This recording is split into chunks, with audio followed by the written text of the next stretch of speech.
Assalamualaikum warahmatullahi wabarakatuh. Selamat pagi, siang, sore, maupun malam Ibu Yati. Saya Amanda Jasmine dari kelas 10 IPA 1 nomor absen 3. Hari ini saya akan membuat video presentasi mengenai analisis SWOT diri sendiri untuk memenuhi tugas PKWU. Selamat menyaksikan.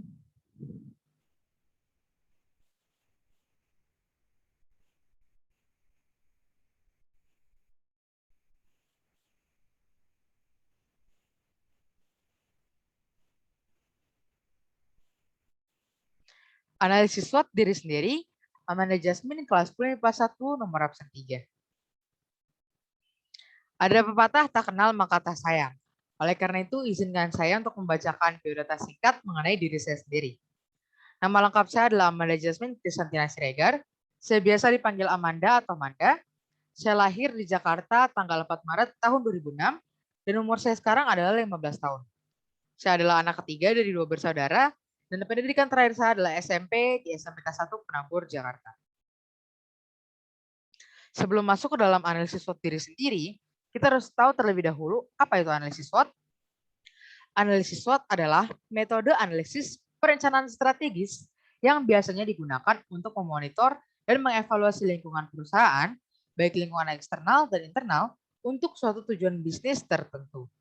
Jadi, analisis SWOT adalah suatu analisis yang digunakan untuk mengevaluasi faktor internal maupun eksternal dari suatu perusahaan. Nah, analisis SWOT ini sendiri terdiri dari 4 huruf, yaitu S, W, O, T, yang mencakup faktor internal dan eksternal, serta faktor yang membantu dan menghambat dalam mencapai tujuan. Huruf yang pertama yaitu S, yang kepanjangannya adalah strength, yang berarti kekuatan. Strength adalah faktor internal yang membantu dalam mencapai tujuan. Selanjutnya ada huruf W, yang memiliki kepanjangan weaknesses atau berarti kelemahan. Weaknesses adalah faktor internal yang menghambat dalam mencapai tujuan. Selanjutnya ada huruf O untuk opportunities, yang berarti peluang. Opportunities merupakan faktor eksternal yang membantu dalam mencapai tujuan. Dan yang terakhir adalah huruf T, yang berdiri untuk threats atau ancaman. Threats merupakan faktor eksternal yang menghambat dalam mencapai tujuan. Sekarang saya akan bahas mengenai satu persatu dari elemen ini. Elemen yang pertama adalah strength atau kekuatan. Elemen pertama dari analisis SWOT adalah strength atau kekuatan. Elemen ini membahas hal-hal yang dilakukan perusahaan atau proyek Anda dengan sangat baik. Jadi elemen strength ini adalah menjelaskan mengenai kekuatan atau suatu hal yang dapat kita lakukan dengan sangat baik. Berikutnya ada strength dari diri saya. Yang pertama adalah saya seorang yang ambisius. Bisa dikatakan saya seorang yang ambisius karena ketika saya sudah memiliki tujuan, ketika saya sudah memiliki target, saya akan belajar dengan giat dan bekerja dengan keras untuk bisa mencapai target saya dan bisa mendapatkan hasil yang terbaik. Selain itu, saya juga tidak akan menyerah sampai saya bisa mencapai tujuan dan target saya. Selanjutnya adalah karakter leadership. Saya seseorang yang memiliki karakter leadership. Hal ini ditunjukkan dari keberhasilan saya menjadi ketua kelas selama SD sampai SMP dan juga menjadi wakil ketua MPK selama SMP. Selain itu juga saya dapat melakukan kegiatan-kegiatan lain yang memang membutuhkan karakter leadership dapat saya lakukan dengan sangat baik. Oleh karena itu, saya jadikan leadership sebagai strength atau kekuatan saya. Selanjutnya adalah saya seorang yang positive thinking. Saya orang yang optimis dan bisa melihat satu hal yang baik dari hal yang terjadi. Baik kejadian yang baik maupun buruk, saya akan selalu melihat hal-hal baik yang dapat saya petik, yang dapat saya ambil dari kejadian yang telah terjadi. Oleh karena itu, saya mencap diri saya sebagai seorang yang positive thinking, dan ini menjadi kekuatan saya. Selanjutnya, saya adalah seorang pendengar yang baik. Karena ketika teman-teman saya datang untuk menceritakan masalah mereka, pasti akan saya dengarkan dengan sangat baik. Selain itu, saya juga akan memberikan saran yang terbaik yang bisa saya berikan. Dan terbukti ketika teman-teman saya menjalankan saran yang telah saya berikan, masalah yang mereka lalui bisa diselesaikan dengan baik karena mereka mengikuti saran saya. Selanjutnya adalah kemampuan untuk memanage waktu saya atau time management. Dengan kemampuan ini, saya dapat menyelesaikan tugas saya yang tidak sedikit dengan tepat waktu dan bisa menghasilkan hasil yang terbaik juga. dan juga mencapai hasil yang maksimal juga tentunya. Kemudian saya juga adalah seorang yang teliti dan teratur. Hal ketelitian ini bisa dilihat dari ketika saya mengerjakan suatu hal, pasti saya akan memperhatikan detail-detail yang ada dan tidak akan melupakan hal-hal kecil dalam pengerjaan suatu hal. Saya juga seorang yang teratur bisa dilihat dari jadwal kehidupan sehari-hari saya maupun dari meja saya biasanya sangat rapi dan teratur.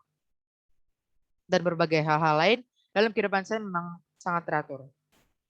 Selanjutnya adalah kemampuan berbahasa Inggris. Memang tidak sedikit orang mampu berbahasa Inggris. Namun kemampuan berbahasa Inggris saya bisa dibilang cukup fasih dan cukup baik. Oleh karena itu saya menjadikan kemampuan berbahasa Inggris saya sebagai kekuatan saya. Selanjutnya adalah kepercayaan diri yang saya miliki. Saya memiliki kepercayaan diri yang cukup tinggi. Oleh karena itu saya mampu untuk melakukan kegiatan-kegiatan yang berkaitan dengan public speaking. Contohnya dengan menjadi MC atau bahkan presentasi seperti saat ini adalah satu keuntungan bagi saya karena saya memiliki strength atau kekuatan yaitu percaya diri yang cukup baik. Selain itu, kemampuan berbahasa Inggris saya juga meningkatkan kepercayaan diri saya. Beranjak dari elemen strength, selanjutnya ada elemen weaknesses atau kelemahan. Elemen ini dapat mencakup tantangan organisasi seperti kekurangan atau kelemahan organisasi.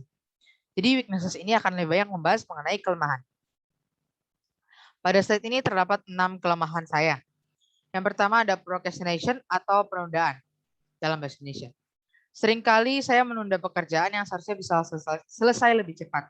Namun karena saya tunda, penyelesaiannya lebih lama dan hasilnya kurang maksimal. Selanjutnya adalah terkadang saya kurang bisa mengendalikan emosi saya. Karena terkadang saya terbawa emosi baik ketika sedang sedih, senang maupun marah. Terutama ketika keadaan sedang tidak baik-baik saja. Selanjutnya adalah saya terkadang terlalu perfeksionis. Karena saya terlalu memperhatikan detail sehingga menunda selesainya suatu hal yang sebenarnya sudah baik dan sudah dapat diselesaikan. Namun karena saya terlalu memperhatikan detail sehingga banyak yang saya ubah, hasilnya menjadi kurang maksimal dan pengumpulannya juga menjadi tertunda. Selanjutnya adalah saya orang yang cukup canggung. Saya sulit untuk memulai suatu pertemanan karena saya selalu merasa canggung ketika berbicara dengan orang lain. Ketika head to head atau hanya berbicara dengan satu orang, saya merasa sangat canggung dan takut salah berbicara dengan orang lain. Selanjutnya, saya terkadang terlalu fokus dalam mengerjakan suatu hal, sehingga mengabaikan beberapa hal yang penting juga seperti kesehatan. Contohnya ketika saya sedang belajar, ketika saya kurang memahami satu materi, saya bisa belajar dari siang hingga malam, dan bahkan kadang bisa melupakan waktu untuk makan dan juga untuk berolahraga, dan hal-hal lain yang tak kalah penting bagi saya, yang bisa berdampak buruk bagi kesehatan saya untuk kedepannya. Selain itu, saya juga terkadang menjadi tidak sabar, karena ketika saya melihat sesuatu yang berjalan lambat, saya merasa greget dan ingin mempercepat segala sesuatu karena saya menyukai suatu pekerjaan yang dapat diselesaikan dengan cepat, efisien, dan akurat. Selanjutnya ada opportunities atau peluang. Elemen ini mencakup segala hal yang dapat Anda lakukan untuk meningkatkan penjualan, tumbuh sebagai perusahaan, atau memajukan misi organisasi Anda. Jadi opportunities ini akan membahas mengenai peluang. Menurut saya pada dasarnya peluang semua orang sama. Hanya bagaimana cara kita menyikapinya yang menjadikan peluang tersebut lebih besar atau lebih kecil. Peluang yang saya miliki yang pertama adalah majunya teknologi dan informasi. Seperti yang kita ketahui sekarang, sudah banyak sekali kemajuan teknologi yang kita alami. Dengan adanya kemajuan teknologi ini, kita akan dimudahkan untuk mencari informasi-informasi yang ingin kita ketahui. Seperti dengan munculnya Google, Instagram, YouTube, dan berbagai sosial media lainnya. Ketika kita sedang belajar dan kurang memahami satu materi, tinggal buka YouTube, buka Google, maka akan ada rumus-rumusnya. Bahkan di YouTube banyak sekali tutorial-tutorialnya yang gratis bisa kita tonton dan bisa mendapatkan ilmu hanya dengan menonton satu video YouTube. Dan tentunya ini menjadi satu manfaat bagi saya yang juga terkadang mengalami kesulitan dalam belajar. Selanjutnya adalah peluang untuk lolos jalur SNMPTN. Saya melihat suatu peluang untuk bisa lolos jalur SNMPTN yang pasti tidak akan saya sia-siakan. Karena setiap sekolah pasti mendapatkan slot untuk bisa mendaftar sebagai siswa jalur SNMPTN. Dan SMA Negeri 5 adalah sekolah berakreditasi A, sehingga peluang yang ada pada SMA Negeri 5 juga cukup besar, yang pasti tidak akan saya sia-siakan dan akan saya ambil peluang ini, sehingga nantinya saya bisa masuk ke universitas negeri yang saya impikan, tanpa melalui jalur tes. Selanjutnya juga ada dukungan keluarga dan teman terdekat. Saya merasa cukup beruntung karena keluarga dan teman terdekat saya mendukung mimpi dan tujuan saya untuk bisa menjadi sukses ke depannya. Karena tidak sedikit orang-orang yang tidak didukung oleh keluarga dan teman dekatnya. Bahkan terkadang orang-orang terdekat ini yang mengejek dan bahkan merendahkan seorang ini sehingga mereka gagal dalam meraih mimpi mereka dan tidak menjadi sukses. Oleh karena itu dengan adanya peluang-peluang besar yang saya miliki, tentunya peluang-peluang ini tidak akan saya sia-siakan dan akan saya gunakan sebaik mungkin sehingga peluang ini bisa menjadi manfaat yang baik bagi saya. Yang bisa membantu saya dalam melalui hambatan-hambatan yang akan saya hadapi dan juga sebagai kunci untuk saya bisa mencapai kesuksesan saya ke depannya. Oleh karena itu saya akan memanfaatkan peluang-peluang ini dengan maksimal. Selanjutnya dan yang terakhir adalah threats atau ancaman. Threats adalah segala sesuatu yang beresiko bagi perusahaan Anda sendiri atau kemungkinan keberhasilan atau pertumbuhannya. Jadi threats ini akan membahas mengenai ancaman yang bisa mempengaruhi masa depan suatu perusahaan atau diri kita sendiri. Bagian threats ini saya bagi menjadi dua, yaitu ancaman internal dan juga ancaman eksternal. Ancaman internal adalah ancaman yang muncul dari dalam diri kita sendiri, sedangkan ancaman eksternal adalah ancaman yang muncul dari luar diri kita, seperti dari lingkungan atau orang-orang di sekitar kita. Ancaman internal yang pertama adalah rasa malas. Tentunya kita sudah familiar dengan rasa malas yang seringkali merajalela diri kita. Pada diri saya, rasa malas ini kadang membuat saya tidak mau mengerjakan tugas yang terlihat sulit ataupun materi yang terlihat sulit, sehingga saya malas mengerjakan apa-apa dan tidak saya kerjakan. Hal ini tentunya bisa membuat tugas-tugas saya menumpuk dan saya tidak memiliki waktu untuk beristirahat ke depannya dan juga bisa mengurangi kesempatan saya untuk bisa mendapatkan nilai yang lebih baik. Selain itu ada juga mood swing, di mana ketika saya sedang tidak mood untuk mengerjakan sesuatu atau mungkin ketika saya sedang sedih, saya akan tidak maksimal dalam mengerjakan segala suatu hal yang juga berdampak pada hasil akhir yang juga tidak maksimal, yang merupakan hal yang buruk yang tidak seharusnya terjadi jika saya tidak menuruti mood saya.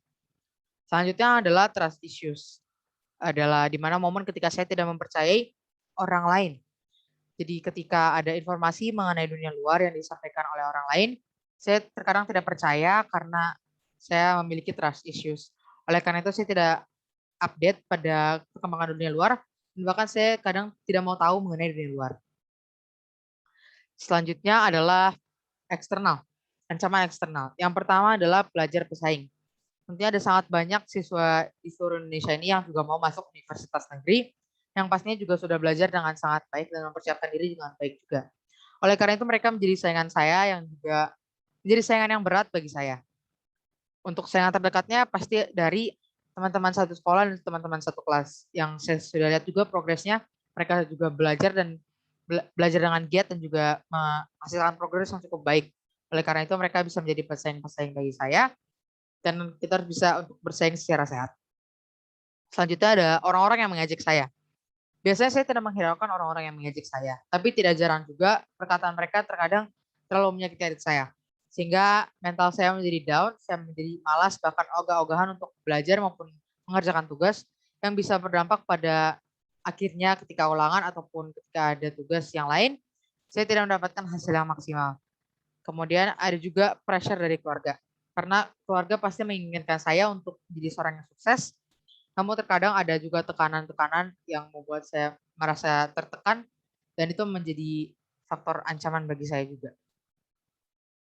Namun sebenarnya ancaman-ancaman ini seharusnya tidak menjadi kelemahan bagi saya, melainkan menjadi pacuan bagi saya untuk bisa belajar lebih giat lagi, untuk bisa bekerja lebih keras lagi, sehingga saya bisa mencapai impian dan kunci kesuksesan saya. Oleh karena itu, ancaman-ancaman ini sebaiknya menjadi pacuan bagi saya. Baik, tadi adalah akhir dari presentasi saya untuk kali ini. Sekian presentasi mengenai analisis SWOT diri saya sendiri. Terima kasih karena telah menyaksikan. Saya mohon maaf bila masih banyak kekurangan maupun kesalahan. Terima kasih karena telah mendengarkan. Wassalamualaikum warahmatullahi wabarakatuh. Stay safe and stay healthy.